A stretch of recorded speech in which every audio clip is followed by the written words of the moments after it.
देख रहे हैं अवाम के उठाए गए सवालात, हालत हाजरा पर तबसरों, तज्जियों, खबरों पर मुहित प्रोग्राम न्यूज लाइन रिदा सैफी के साथ।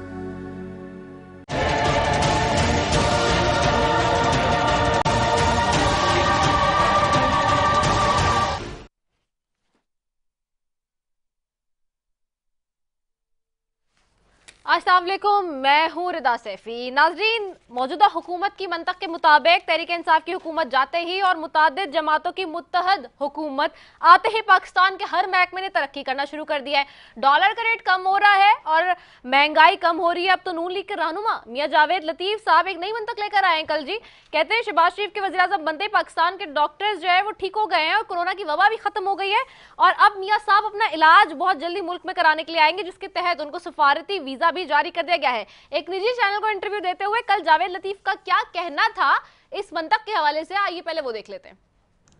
डॉक्टर ने कहा है कि आजकल पाकिस्तान के डॉक्टर सही इलाज कर रहे हैं और कोई वबा नहीं है, तो यकीनन फिर अगर वबा कोई नहीं है पाकिस्तान के अंदर तो डॉक्टर बेहतर इलाज कर सकते हैं। ये मैं नहीं कह रही, है मियां जावेद लतीफ साहब कह रहे हैं और वो क्या कह रहे थे वो आप सुन रहे थे। सवाल ये कि मियां साहब की बीमारी कैसी थी कि पूरी 22 करोड़ आबादी पूछती रही पाकिस्तान की, और आज अपने मेहमान से पूछनी थी। मैंने बात पूछूंगी अभी कि सब पूछते रहे कि मियां साहब क्या वाकई बीमार हैं, प्लेटलेट्स कम है, इलाज के लिए गए, जवाब ही मिलता था जी इलाज के लिए गए। अब लेकिन ये कैसी वबा और बीमारी निकली कि मियां साहब की सिर्फ तब तक ये बीमारी थी जब तक वज़ीर आज़म इमरान खान साहब थे। जैसे ही हटे शहबाज शरीफ साहब बने, अब बीमारी ठीक है, वापस आएंगे जी। अच्छा, मियां साहब आने के लिए तैयारी कर रहे हैं जी इलाज कराने के लिए, और इमरान खान के जाते ही ठीक होने लगी अब उनकी बीमारी। दूसरी जानब शहबाज शरीफ साहब ने वज़ीर आज़म बनते पहले अपने खिताब में सरकारी मुलाजमों की तनख्वाहों में इजाफे का ऐलान किया था और उसके बाद ही तनख्वाह में इजाफे का ऐलान वापस ले लिया गया। वज़ीर आज़म शहबाज शरीफ का खिताब में तनख्वाह से मुतालिक क्या कहना था, चलें पहले वो सुन लेते हैं जी। परेशान और बर्बाद हो चुका मैं उनकी कुछ अशकशोई के लिए अपने तमाम इस कोलिशन गवर्नमेंट की तरफ से मैं ये कहना चाहता हूं कि कम से कम माहाना उजरत बढ़ाकर 25,000 रुपये हम कर रहे हैं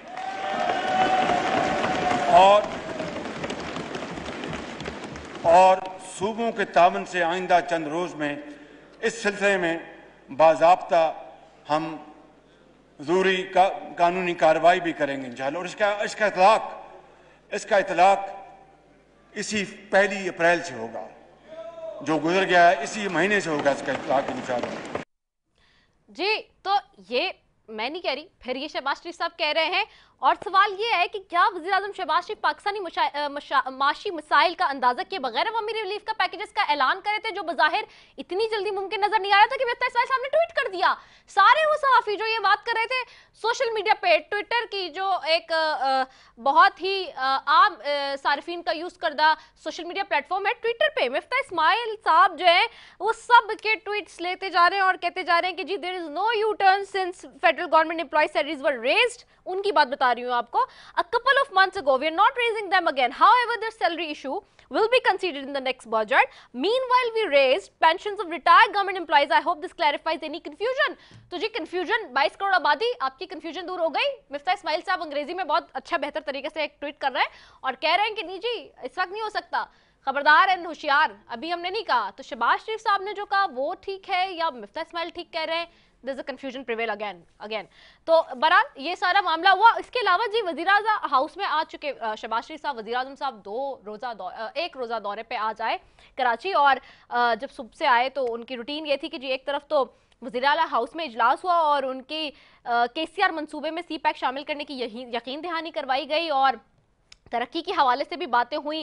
फिर जो है वो बहादुराबाद मरकज़ भी आया गया उसके MKM पाकिस्तान के। अच्छा, जब वो MKM पाकिस्तान के मरकज़ आए तो वो वज़ीर आला हाउस से चुके आए थे, तो मुराद अली शाह साहब ड्राइव करते हुए लेकर आए हैं उनको खुद। अच्छा, वो फुटेज भी चला दीजिए जी जरा कि कैसे घी शेरो शक्कर होके मुराद अली शाह साहब जो है वो ड्राइव कर रहे हैं और बराबर वाली उनकी सीट पे आज हमने ये देखा, तारीख में ये दिन भी देखना था कि जी शहबाज शरीफ साहब विराजमान है और मुराद अली शाह साहब ड्राइव कर रहे हैं जी। वो फुटेज भी चला दीजिए जी।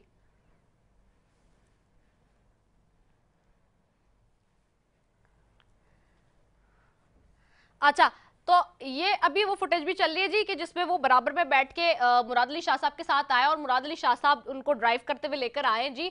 और ये भी एक बड़ी अचंभे की बात है कि हमने ये भी देखना था इस सारी सिचुएशन में, पाकिस्तान के अंदर सियासी मंजरनामे में। तो ये सारी चीजें जी चल रही हैं और बहुत ही ज्यादा मोहब्बत और प्यार इस वक्त नजर आ रहा है। और ये जी वो फुटेज, ये है वो फुटेज जो इस वक्त वो गाड़ी चला रहे हैं उनके और उनको लेकर आ रहे हैं जी। और तो ये मामला भी है, वो लोग जो कल हमने शॉर्ट चलाया वो हम नहीं कहते थे कि जी जो घसीटने की बातें और पेट फाड़ने की बातें और सारी चीजें होती थी, अब वो एक इत्तेहाद बड़ा प्यार मोहब्बत का नजर आ रहा है बज़ाहिर। और अच्छी बात है, होना चाहिए, लेकिन अब आगे ये इत्तेहाद कितना कायम दायम रहेगा ये भी सवाल है। प्लस जी इस पे भी हम बात करेंगे। दूसरा ये कि अब जो इस वक्त काबीना का फॉर्मेशन होनी है उसमें क्या एमकेएम पाकिस्तान और पाकिस्तान पीपल्स पार्टी जा रही है, नहीं जा रही है, क्योंकि स्टिल कोई क्लैरिफिकेशन नहीं आ रही। हर कोई कह रहा है कि जी जा रहे हैं, कोई कह रहा है नहीं जा रहे हैं। एमकेएम पाकिस्तान ने ये कह दिया आज उनका है कि वफाकी काबीना का हिस्सा नहीं बनेंगे, ऐलान कर रहे हैं। तो क्या, और एक तरफ ये आ रहा है कि पहले आ रहा था कि पीडीएम के सरबराह मौलाना फजल रहमान को सदर बनाया जाएगा, लेकिन अब कुछ इत्तलात ये मिल रही हैं जी, कुछ जराए से ये बताए जा रहे हैं पीपल्स पार्टी के कि जी आसिफ अली जरदारी साहब सदर बनेंगे। तो who is going to be what, ये भी आज के इस प्रोग्राम में जी पता करेंगे। इसके अलावा माशी तौर पे कहा जा रहा है कि जी बहुत मंसूबे जाएंगे और शहबाज शरीफ साहब की वो वीडियोस भी आ रही हैं कि वो जहाज में बैठे हुए भी 1 मिनट भी किल नहीं कर रहे। लेकिन इत्तला ये है मेरे पास जरा से कि समरी मूव हो गई है पेट्रोलियम की भी, और 27 रुपए बताया जा रहा है कि जी मजीद बढ़ाए जाएंगे, और कल आते ही पहले दिन ही 9 रुपए चीनी पे भी बढ़ा दिए। तो ये जो ऑपोजिशन, मुत्तहदा ऑपोजिशन जो थी, अब मुत्तहदा हुकूमत है, वो मैं उसका नाम रखा है। तो मुत्तहदा हुकूमत से पूछ लेंगे कि ये जो अवामी मसाइल जिसको आप क्रिटिसाइज कर रहे थे एक दिन पहले तक जी हुकूमत तक, अब वो आपकी हुकूमत है, तो आप इसको कैसे फोर्सी करेंगे जी। पैनल डिस्कशन के लिए फोरम ऑन करूंगी और बड़े मेरे मौजूद और सीनियर मेंबर है जी पीपल्स पार्टी के सेंटर शहादत अवान साहब, उनको खुशामदीद कहती हूँ। बहुत शुक्रिया सेंटर शहादत अवान साहब के आभार। साथ ही जी हमें ज्वाइन करें मेंबर कौमी असम्बली थे, क्या कहूँ, क्योंकि अभी तक इस्तीफे मंजूर नहीं हुए हैं पीटीआई वालों के, तो सनाउल्लाह मस्ती खेल साहब है, उनको खुशामदीद कहती हूँ। और जी मेंबर कौमी असेंबली मुस्लिम लीग नून से नौशीन इफ्तिखार साहबा ज्वाइन करी हैं। बहुत शुक्रिया आप तीनों मौजूद मेहमानों का। सेंटर शहादत अवान साहब, सबसे पहले आप ही की तरफ आऊँगी। आज हमने देखा कि किस तरह शीरो शक्कर होके जो है वो सारे मामला तय पा रहे हैं, और मुराद अली शाह साहब खुद ड्राइव करके लेके जा रहे हैं हैदराबाद।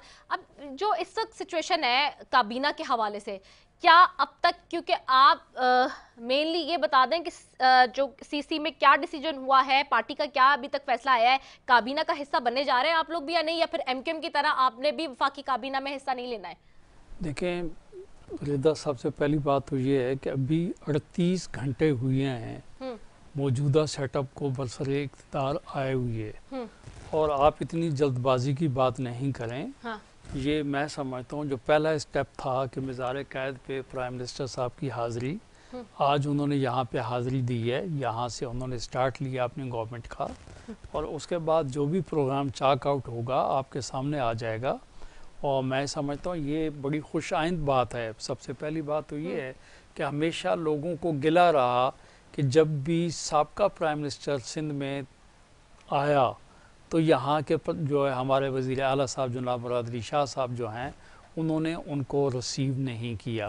तो मैं ये समझता हूँ कि आज हमने ये समझा कि एक डेमोक्रेटिक आदमी जिसकी सोच ऐसी है कि निज़ामी निज़ाम जो है वो इस मुल्क में चले, और हम उसके साथ हिस्सा हैं फेडरल गवर्नमेंट में, और हमारी मदद से मैं समझता हूँ कि ये मौजूदा हर बंदा पाकिस्तान का ये समझता है कि मौजूदा जो सेटअप है डेफिनेटली इसमें हर एक का कंट्रीब्यूशन है, लेकिन मेन रोल जो है वो जनाब आसिफ अली जरदारी साहब का, जनाब बिलावल भुट्टो जरदारी साहब का है कि ये मौजूदा निज़ाम जो है वो सेटअप बन पाया और साबका हुकूमत जो है वो इक़्तिदार से फारिग की गई।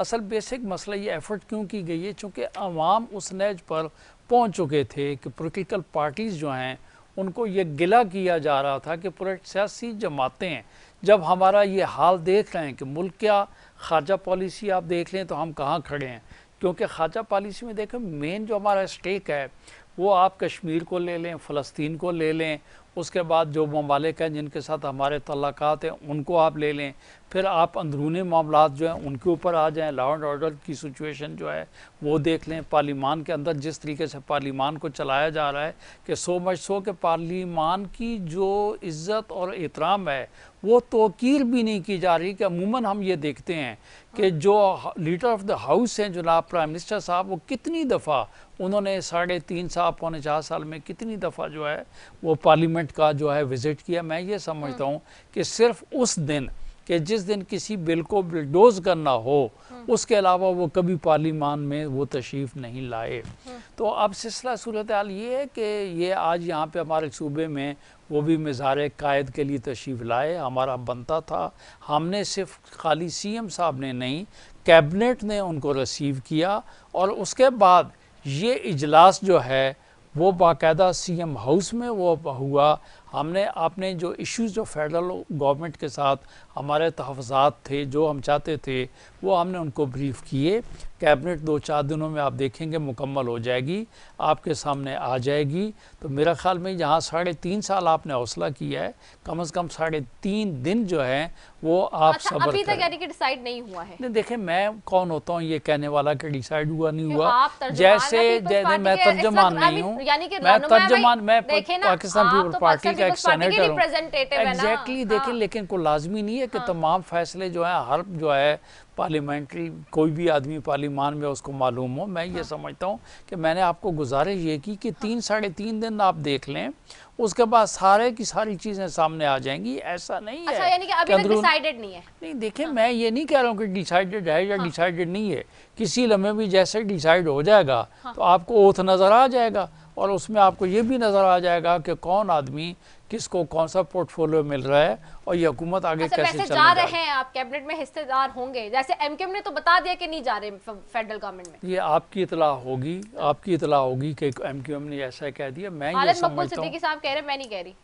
अगर उन्होंने ये बात की है तो डेफिनेटली उस मतलब पार्टी के वो हेड हैं, उन्होंने ये बात की होगी। लेकिन मेरी क़यादत में से अभी तक मैंने इस किस्म की बात ना आपके मीडिया पे देखी ना मैंने किसी इंटरव्यू में देखी। ठीक है, चले से ये एक वक्फे की तरफ जा रहे हैं नाज़रीन, एक शॉर्ट कमर्शियल ब्रेक है, ब्रेक के बाद वापस आ रहे हैं, स्टे ट्यून्ड।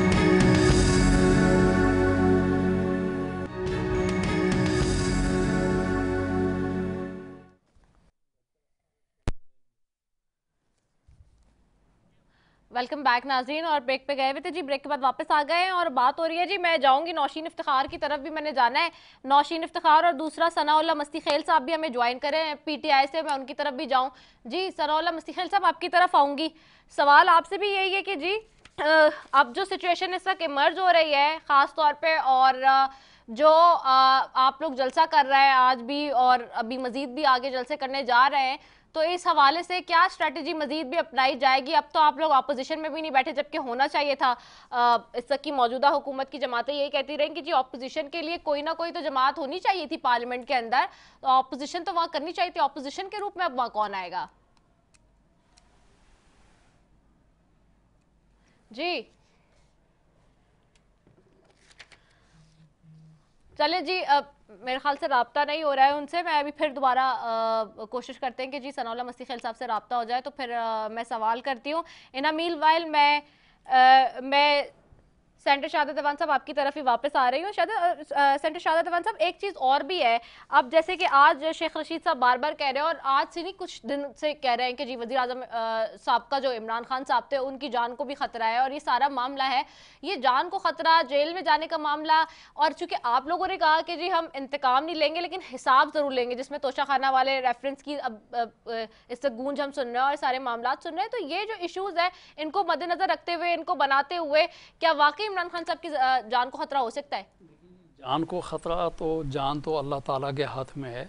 जहाँ तक आपने ये, चूँकि वो इंटीरियर मिनिस्टर हैं तो शेख रशीद साहब ये बेहतर तौर पे जानते समझते हैं कि जहाँ तक तोशा खाना की बात है तो पहले कमीशन ने ये कहा था कि जो इन्फॉर्मेशन है आप इनको दें, जो कि गवर्नमेंट ने जो तोशा खाना के या तवाइफ जो मिले थे, जो प्राइम मिनिस्टर साहब ने वहाँ पे जमा नहीं करवाए, लोग के डिटेल देने से इनकार किया, और उसके बाद हुकूमत जो है उसने इस्लामाबाद हाई कोर्ट से जाके स्टे लिया हुआ है। तो अब चूँकि हुकूमत बदल चुकी है, वो स्टे आगे चलता है नहीं चलता है वो उनको हिसाब देना पड़ेगा। लेकिन जहाँ तक आपने ये बात की है कि ये बाज़ गश सुनाई दे रही है, तो मैंने भी ये देखा पड़ा है कि FIA ने तोशा खाना में किसी ज्वेलरी का, किसी हार का जो है उसकी इंक्वायरी जुल्फ़ी बुखारी साहब और साबका प्राइम मिनिस्टर के ख़िलाफ़ जो है वो स्टार्ट की हुई है कि वो किसी लाहौर के किसी ज्वेलर को 18 करोड़ रुपए का एक हार बेचा गया। और एक जब जो है प्राइम मिनिस्टर साहब का जो है सऊदीया के दौरे पे गए तो वहाँ के शहज़ादे ने एक उनको घड़ी जो है वो वहाँ पे तोहफे में उन्होंने दी, और वो जो घड़ी जो है उन्होंने जो है रोलेक्स जो है शोपार्ट वगैरह जो कुछ भी थी वो वापस सऊदीया बिकने के लिए गई। जब बिकने के लिए गई तो वो घड़ी साज जो हैं उन्होंने पूछा शहजादों से कि कहीं आपकी घड़ी वो चोरी तो नहीं होगी, मेरे पास बिकने के लिए आई है। तो शहजादे ने उसको ये कहा कि अगर बिकने के लिए आई है तो आप इसको ख़रीद के वापस मुझे दे दें। तो ये इस किस्म की चीज़ें आप मंजर आम पे आना शुरू हो गई हैं कि जो डेफिनेटली जुल्फी बुखारी साहब तो कल कह रहे हैं, जुल्फी बुखारी साहब का स्टेटमेंट आया, वो कह रहे हैं कि ऐसा कुछ भी नहीं है, ना मैंने बेचा ना मेरा नाम ले जा रहा है। बात ये है कि मैंने तो कहा फेडरल इन्वेस्टिगेटिंग एजेंसी है, कोई ये को पार्टी ब्लेम नहीं कर रही है। अगर कोई इन्वेस्टिगेटिंग एजेंसी कर रही है या जिस तरीके से कुछ लोग जो हैं अभी वहाँ पे ECL से नाम निकालने के लिए वो हाई कोर्ट में गए, वहाँ पे FIA ने कहा जी इनके ख़िलाफ़ जो है नाजायज़ असासाजात जो हैं उनके केसेस पेंडिंग है। ये बातें तो मैंने कहा 36 घंटे में ये आनी शुरू होगी। आगे तो आप चले होता क्या। तो शेख रशीद साहब वजह तौर पे सही कह रहे हैं, उनका एक्सपीरियंस है, वो इस मिनिस्ट्री में रहे हैं और वो सही बता रहे हैं कि जेल जाने के इम्कानात हैं। तो ये तो इन्वेस्टिगेटिंग एजेंसीज देखेंगी। जब इल्ज़ाम लगेगा, जो कोर्ट कचहरी होगी, जमानत होगी, जज होगा, प्रोसिक्यूटर होगा, तो ये चीज़ें जो हैं खुल के तब लेकिन आपको लगता है 18 करोड़ मतलब ये किसी वजीर आजम पे 18 करोड़ का मामला, यानी कि अगर किसी ने करप्शन करनी हो तो चलो मिलियंस ऑफ रुपीस की बात करें, 18 करोड़ क्या जो है, और वो भी इमरान खान जैसे आदमी जिसको सबको पता है कि पहले भी वो जब इख्तिदार में आए तो उनके पास सब कुछ था और इख्तिदार से गए तब भी उनके पास सब कुछ है, क्योंकि उनको इस सब चीज़ों की ज़रूरत ही नहीं है। जहाँ तक ये कहना है किसके पास क्या है और किसके पास कुछ नहीं है, तो ये बातें तो नहीं है। यहाँ तो ये भी बातें हो रही हैं कि डिसीज की प्रॉपर्टी जो है सरकारी जो है टिकट बचाने के लिए, एक्साइज ड्यूटी बचाने के लिए एक एक प्रॉपर्टी की 20-20 रजिस्ट्रियाँ भी करवाई गई हैं। तो ये सारे मामला तो अब सामने आएंगे। अगर कुछ थे तो उनकी तफ्तीश भी होगी और उनका इंसाफ भी होगा। तो ये मैं बारहा कह रहा हूँ कि शेख रशीद साहब जैसा आदमी भी अगर ये कह रहा है कि उनके जेल जाने के इम्कानात हैं, तो भाई बात ये कि मैं कैसे कह सकता हूँ कि जेल नहीं जाएंगे। अगर इस किस्म की बातें प्रिंट मीडिया, इलेक्ट्रॉनिक मीडिया या आपके मुंह से मैं सुन रहा हूँ, शेख रशीद की तवस्सुत से सुन रहा हूँ, तो फिर तो डेफिनेटली मैं समझता हूँ कि हालात मुनासिब नहीं है। अच्छा, आपको नहीं लगता जो अभी इस वक्त सिनेरियो इमर्ज हो रहा है, ख़ास तौर पे जो निकल रही है ये निकल रहा है अब जो PTI वाले, खैर वो तो पार्लियामेंट में तो नहीं है और वो इस्तीफे कब मंजूर होंगे क्या होगा वो जो भी टाइम इट टेक्स टाइम, लेकिन शाहादत अमान साहब एक सवाल ये भी है कि जो लोग निकल रहे हैं पीछे, क्योंकि आप लोग तो यही कहते आए और हुकूमत ली आप लोगों ने इसी बलबूते पे कि जी कौम बहुत नाराज़ है, आवाम बहुत नाराज़ है और महंगाई हो गई है, ये हो गई, तो ये जो लोग निकल रहे हैं, ये जो लोग सड़कों पर आ रहे हैं इमरान खान के लिए, ये जो सोशल मीडिया पर टॉप ट्रेंड में मिलियंस ऑफ ट्रेंडिंग में चल रही है, पहली दफ़ा डिजिटल मीडिया की इतनी बड़ी ट्रेंडिंग चल रही है, ये सारी चीज़ें भी तो सामने है ना फैक्ट्स एंड फिगर्स के साथ। नहीं, वो आप सही बजा तौर पे आप जो कुछ कह रही हैं वो सही कह रही हैं। तो साथ साथ में आप ये भी कह दें ना कि कौन सा डॉक्टर अरसलान जो है वो गिरफ्तार भी हो चुका है और किस किस तरीके से जो है मजमे को किस तरीके से फैला के बताया जा रहा है। तो मैं ये समझता हूँ ये ज़्यादती तो हो रही है कि अदारे जो हैं उनको बदनाम किया जा रहा है, जुडिशरी जो है उनको बदनाम किया जा रहा है। तो ये खाली जो है ना ये मीडिया के ऊपर, सोशल मीडिया जो है इस तरीके से जो है ना वो एक काम कर रहा है। लेकिन इनफैक्ट अगर आप जाके चीज़ें देखेंगी तो पहली बात तो ये है कि पार्लियामेंट से इन्होंने इस्तीफ़े दे दिए हैं और 2014 भी इन्होंने रिज़ाइन दिए थे। अब देखना ये है ना कि किस दिन स्पीकर के सामने वो जाके पेश करते हैं। लेकिन एक बात मैं इनकी वजह जो है वो मेरी समझ में नहीं आई कि एक तरफ ये कहते हैं जी कि नेशनल असम्बली में तो हम नहीं जाएंगे क्योंकि अपोजिशन वाले बैठे हुए हैं। तो भाई इनसे पूछें कि सेनेट में फिर इस्तीफे क्यों नहीं देते हैं। सेनेट में के अंदर भी तो वही तकरीबन वही पार्टियां बैठी हुई हैं ना। तो ये दोहरा मेयार जो इनका चल रहा है ये कुछ समझ में ये हम लोगों के तो कम से कम नहीं आता तो लेकिन अगर आपको लगता है टेक्निकली अगर ये जाके तो कह रहे हैं कि पेशावर में भी हम असेंबली तोड़ रहे हैं, अगर ये असेंबली तोड़ देते हैं केपीके की, फिर उसके बाद क्या इम्पैक्ट आएगा? तो मैं उन्हीं की बात दोहराऊंगा कि जब किसी ज़माने में ये कहा जा रहा था कि पीडीएम वाले वो इस्तीफे दे रहे हैं तो कहते थे ये हम बाय इलेक्शन करा लेंगे। तो क्या आज का कोई कानून बदली हो गया, आइन बदली हो गया या वो पाकिस्तान का कोई निज़ाम बदली हो गया? तो अगर ऐसा होगा तो इलेक्शन कमीशन हो सकता है फिर बाय इलेक्शंस वो भी करा देगा। ठीक है, चलिए जी एक ब्रेक पे जाना है, मैंने एक ब्रेक के बाद वापस आ रहे हैं जी, स्टे ट्यून।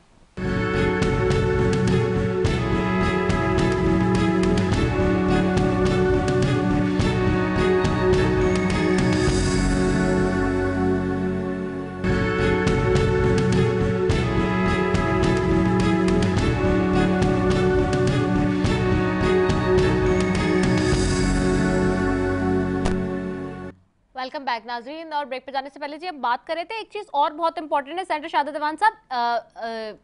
हम तो ये भी देख रहे हैं और इस वक्त एक इन्फ्लक्स आ रहा है, इस बात पे भी ये बात हो रही है कि जी पाकिस्तान के अंदर आइन और कानून, और नॉट इवन पाकिस्तान में, पूरी दुनिया में, चूँकि आप बेहतर कानूनी मामलात पर भी नज़र रखते हैं, बजाते खुद आप वकील हैं, तो एक बात ये भी बड़ी इंपॉर्टेंट है कि क्या पाकिस्तान का आइन और कानून तो ये कहता है कि जो शख्स कन्विक्टेड हो या जिसके ऊपर केसेस चल रहे हो तो वो तो एक अपनी पोस्टिंग नहीं ले सकता ऐसे, बल्कि अभी कुछ दिन पहले की बात है, सिंध हाई कोर्ट ने एक ऑर्डर दिया था और सिंध के अंदर ख़ासतौर पे जो कन्विक्टेड ब्यूरोक्रेट्स थे और उन सबको ये कहा गया था कि जी उनको साइडलाइन किया जाए जब तक उनके केसेस जो है वो फाइनल प्रोसीडिंग में नहीं पहुंचते, फैसला नहीं आता, जब तक वो कोई पोस्टिंग नहीं लेंगे। तो इस वक्त शहबाज शरीफ साहब जो वज़ीर आज़म बने हैं तो, और हमजा शहबाज शरीफ साहब जो सीएम बनने के इस वक्त दर पे हैं, तो क्या वो दोनों जो है अहल हो सकते हैं आइन और कानून के तहत? देखिए, सबसे पहले तो रिदा आपने जो बात की है ना कि जो कुछ ब्यूरोक्रेट्स की बात की है उस पर जस्टिस समीर हानी मुस्लिम साहब का ये फैसला था कि जो कोई सिविल सर्वेंट जिस पे किसी किस्म का कोई क्रिमिनल चार्ज है तो उसको फील्ड पोस्टिंग ना दी जाए।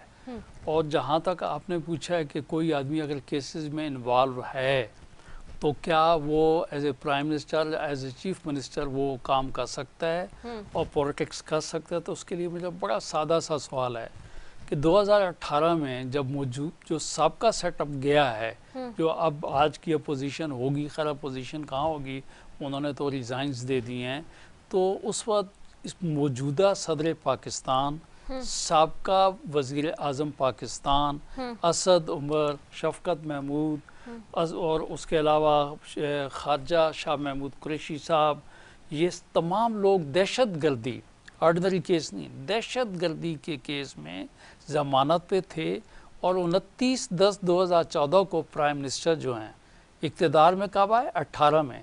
2020 में प्राइम मिनिस्टर उस केस से बरी हुई है और चंद माह अगर पिछले माह जब हुकूमत जाने की उम्मीद लग गई तो उस वक्त जो सदर पाकिस्तान में जाके कहा कि चूँकि मैं अपना इस्तिस्ना, मैं चाहता हूँ इंसाफ हो, इस्तिस्ना ख़त्म करता हूँ, फोरगो करता हूँ, लिहाजा मैं चाहता हूँ कि अदालतें अपना काम करें। तो वहाँ पे ये लोग गए और इनके पीटीवी वाला पार्लियामेंट हमला केस जो है उसका दहशतगर्दी का केस था और ये लोग अब जाके जो है उस मुकदमे में से बरी हुई हैं। तो भाई बात ये है, ये तो एक अगर इस किस्म की चीज़ होती तो न ये सदर पाकिस्तान आज अलवी साहब होते, न साहब प्राइम मिनिस्टर होता। तो खाली मेयर पेंडेंसी, इसका मतलब तो ये है कि जो आदमी सियासत में हो कोई उसके ख़िलाफ़ झूठा सच्चा केस करवा दे और वो सियासत से आउट, ऐसा नहीं है।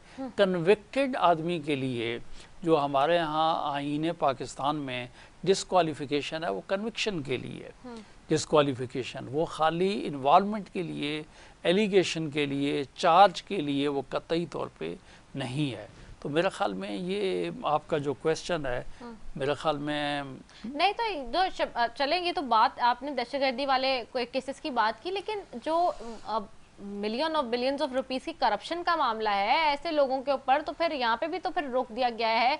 जैसे कि मैंने आपको केस का रेफरेंस भी दिया, तो वहाँ पे रूल आउट अप्लाई नहीं होगा कि जी एक बंदा जो करप्शन में हो, जिसपे 14 मिलियन की करप्शन हो, जिसपे उससे ज़्यादा की करप्शन हो। बात ये दोबारा बात ये है कि अगर किसी कोर्ट ऑफ लॉ ने ये होल्ड किया है कि इस आदमी ने करप्शन की है, इस आदमी ने ऑफेंस किया है, इस आदमी ने दहशत गर्दी की है, तो ऑटोमेटिकली वो तो फिर पॉलिटिक्स में आ ही नहीं सकता, उसका तो नॉमिनेशन पेपर जो है वही एक्सेप्ट नहीं होगा। तो इसलिए मैं नहीं समझता हूँ कि खाली मेयर इन्वॉल्वमेंट जो केसेस की है, अगर वो हो तो मेरे ख्याल में कोई सियासी आदमी ऐसा नहीं है जो कि किसी मुकदमे से बरी ज़िम्मा हो, जिसके ऊपर किसी किस्म का कोई केस ना हो। तो मैं तो समझता हूँ लोगों पे जो दर्जनों भी मुकदमात थे और वो इक़्तिदार में रहे, तो लिहाजा ये बात जो है ना, ये इस किस्म का इसका कोई मुमानियत नहीं है या ये हिंड्रेंस नहीं है। अच्छा, एक चीज़ और बताइएगा सेंटर शाहद अमान साहब, अभी स्पीकर कौमी असम्बली के ओहदे पर इंतखाब के लिए भी शेड्यूल जारी हो गया है। एक खबर हम ये भी सुन रहे हैं इस हवाले से भी कि जी नवीद कमर साहब का नाम बहुत आ रहा है मंजर आम पे, ज़राए से ये पता चल रहा है। तो क्या अब जो नए स्पीकर आएंगे क्या वो पाकिस्तान पीपल्स पार्टी की नॉमिनेटेड कैंडिडेट होंगे? फिर बात वही रही कि ये फैसले जो ये मुक़्तदिर पार्टियां हैं उनके सरबराहान बैठ के फैसला करेंगे, और अगर शेड्यूल आ गया तो जिस दिन नॉमिनेशन होगा तो बाकी लोग तो सरप्राइज़ ये कहते हैं ना कि किस तरीके से वो कोई व्हाट्सएप ग्रुप के अंदर कोई मैसेज करेंगे, उस दिन कौम को पता चल जाएगा कि मुतफ़िका तौर पे इन्होंने किस आदमी को जो है आपकी तरफ से नॉमिनेट किया। आप लोग की तरफ से कोई अभी तक नाम दिए गए हैं? देखिए सब पार्टीज नाम देंगे एक दूसरे के लिए। बात ये नॉमिनेशन पेपर में नाम देने की बात नहीं होती है, कवरिंग कैंडिडेट ज़रूर होता है। तो जो भी होगा, अगर शेड्यूल आ गया है तो 16 की अगर आप बात कर रही हैं तो मीनिंग देर भाई कि परसों पेपर फाइल हो जाएगा। तो मेरे ख्याल में 24 घंटे और सफ़र कर लें, क्योंकि 36 घंटे हुकूमत को हो चुके हैं। आगे आपको जो है एक दिन मज़ीद जो है हौसले के साथ गुजारना चाहिए, पानी पी के रहना चाहिए। नहीं, पानी पी के तो मैं रह रही हूँ और हौसले के साथ हूँ, लेकिन ये वही सवाल है जो आप लोग के अभी 3 दिन पहले 2 दिन पहले जो आप लोग को सवाल हुकूमत से कर रहे थे, और ये डे 1 से सवाल कर रहे थे। अभी इमरान खान साहब की भी गवर्नमेंट आई थी और पहली दफा उनकी तो गवर्नमेंट आई थी, आप लोग ये सारे सवालात कर रहे होते थे और उस वक्त भी हम उनसे भी सवालात कर रहे होते थे। आप तो देखे ना, आप लोग को तो वैसे इक़्तिदार में आए हुए 2 तीसरा चौथा टेन्योर है, आप लोग सारे मौजूद हैं इस वक्त, और माशाल्लाह से सिंध में तो 14 साल से लगातार आप लोग का अल्हम्दुलिल्लाह, क्योंकि डिलीवर कर रहे हैं और सिंध के लोग वोट देते हैं, तो सिंध में समझते हैं कि डिलीवर कर रहे हैं सिंध में। देखें बात ये, अगर ना कर रहे होते तो अवाम हमें वोट क्यों देती? देखें हमारे इस वक्त आपको पता है कि कितने हमारी अक्सरियत है सिंध में, चीफ मिनिस्टर साहब हमारे हैं, कैबिनेट हमारी है, हुकूमत हमारी है। आप शहर में चल के तो देखें, आप रोड देखें, अंडरपास देखें, पार्क्स देखें। बात ये देखें, बात ये है, मैं पार्टी की मोहब्बत में ज्यादती कर रहे हैं, मैं ये सिंध हुकूमत की देखें, बात ये मैं आपको बताऊं, आप अल्लाह ना करे, मैं ये नहीं कहता हूँ कि आपको किसी किस्म का हेल्थ का प्रॉब्लम हो और आप हॉस्पिटल में जाके देखें। एजुकेशन में पाकिस्तान में टॉप पे जो है सिंध है, और उसके अलावा मैंने कहा कि यहाँ पे हेल्थ के जाके मसले देखें, सिंध टॉप पे है। उसके अलावा आप ये देखें क्या वजह है कि सिंध की आबादी डेली बढ़ती जा रही है। इसका मतलब यहाँ पे रोज़गार है, कार है, और यहाँ पे कारोबार है, पोर्ट है। की वजह से, और कराची बात सुनो, कराची पाकिस्तान में है ना, तो मैं वही कह रहा हूँ ना, कराची की वजह से, कराची मतलब सिंध में है ना, सिंध की वजह से। सिंध की आप लोग, कराची का जो बुरा हाल है वो सबके सामने है। देखें, अगर कराची में तवज्जो ना हुई होती तो आपको ये मालूम है कि जितने स्टेक होल्डर्स हैं एक जगह सियासतदान क्यों बैठ रहे हैं, इसी वजह से बैठ रहे हैं। कराची का हमें भरपूर ख्याल है। और अगर आप देख लें तो इस वक्त जो हमारे मुर्तज़ा वहाब साहब एडमिनिस्ट्रेटर साहब हैं, सुबह शाम आप उनको देख लेंगे, हर रोड पे होंगे। पार्क्स को आप देख लें, सफाई सुथराई का निज़ाम देख लें, म्यूनिसिपैलिटी पे आप देख, अगर आपके यहाँ बात ये देखें, बात ये आपके चैनल के अंदर आके तो एडमिनिस्ट्रेटर साहब ने काम नहीं करवाना है ना, आप अपने ऑफिस के बाद जाके देख लें, ऑफिस के बाद देख लें, बहादराबाद चली जाएं, पार्क्स देख लें, आपको खिले हुए फूल नजर आते हैं। तो ये तो जिस शख्स की आंख पे मोती होगा उसको कुछ नजर नहीं आएगा, तो उसके इलाज के लिए भी हमारे पास है। यही मैं आपको भी कह रही हूँ कि जिस शख्स की आंखों में मोती होगा बताएगा कि सिंध गवर्नमेंट ने बहुत अच्छा काम किया, सिंध गवर्नमेंट ने काम नहीं किया। इसमें तो बहुत सारे, लेकिन वो टॉपिक आपसे बनता नहीं है इसमें, लेकिन बेतहाशा क्यों नहीं बनता है? देखें बात ये क्यों नहीं बनता है, इंशाअल्लाह ताला आइंदा का जो इलेक्शन आएगा उसमें आपको हमारी कारकर्दगी नजर आएगी। अगर पहले से बेहतर लोगों ने, पहले से ज़्यादा लोगों ने हमें वोट दे के पार्लियामेंट में भेजा, तो मैं समझता हूँ इस बात की तस्दीक होगी कि पाकिस्तान पीपल्स पार्टी ने सिंध के लिए काम किया है। और मैं समझता हूँ हमारे चेयरमैन साहब जो कि नौजवान आदमी है, अक्सरियत जो है नौजवानों की, और इंशाल्लाह आप देखेंगे बिलावल साहब ने पार्लियामेंट के अंदर खड़े होकर नौजवानों को यही कहा कि नामुमकिन को हमने मुमकिन बनाना है। तो मैं होपफुली देखिए हकीकत को तस्लीम करना चाहिए और पाकिस्तान पीपल्स पार्टी ने, पाकिस्तान पीपल्स पार्टी की क़यादत ने ये साबित किया है, ये साबित किया है कि अहल क़यादत पाकिस्तान में जनाब आसिफ अली जरदारी साहब और चेयरमैन बिलावल भुट्टो जरदारी साहब की है, कि जिन्होंने ये देख लें कि वो लोग जो कहते थे मैं अल्लाह से दुआ मांगता हूँ कि मेरे ख़िलाफ़ नो कॉन्फिडेंस आए, तो वैसे मैंने कहा तकब्बर रखने वाले, गरूर रखने वाले लोग जो हैं उनका भी किला कमा उनकी सोच की वजह से मुमकिन हो पाया। जनाब आसिफ साहब जो है उसकी क़यादत में आप देखें वो सियासत है, वो सियासत समझते हैं। मूव्स की और डेवलपमेंट्स की दोनों अलग-अलग बातें हैं। वैसे शायद दो चीजों को मिक्स ना करें, वो एक अलग बात है, वो ठीक है कि जरदारी साहब हमेशा पॉलिटिकल मूव्स अच्छे करते हैं, वो एक अलग बात है, लेकिन डेवलपमेंट सिंध के अंदर वो नहीं है, उसको इससे मिक्स ना करें। बस मैं बताऊं, आगे मुझे कुछ कहने की जरूरत नहीं, जब आपने तस्लीम कर लिया है कि एक मर्द हो रहा है पाकिस्तान में जो सिंध की धरती पे पैदा हुआ है, जिसका दिल खुला है, जिसका हाथ खुला है, जिसका कलम खुला है, और मैंने कहा जिसने सदर पाकिस्तान होकर आपको सीपैक का आइडिया दिया, उसको स्टार्ट किया और उसने रिकन्सिलिएशन की बात की, और आसिफ साहब के दौर में एक सियासी, एक विक्टिमाइजेशन, कोई मुखालिफ जो है वो किसी केस में, किसी मुकदमा न उस पे बना, न किसी मुकदमे पे वो अंदर था, लोगों के साथ बराबर का इंसाफ हुआ और मुल्क खुशहाल था। बच्चे भी जो है ना, अगर आप देखें, मैंने कहा कि बच्चे भी जो है ना नोटों की गड़ियाँ लेके घूमते थे, कारोबारी तबका जो है खुशहाल था, मुल्क में इंडस्ट्री आ रही थी। Thank you so very much, आपका बहुत शुक्रिया। जी के साथ अपनी मेजबान इजाजत, पाकिस्तान जिंदाबाद। Thank you.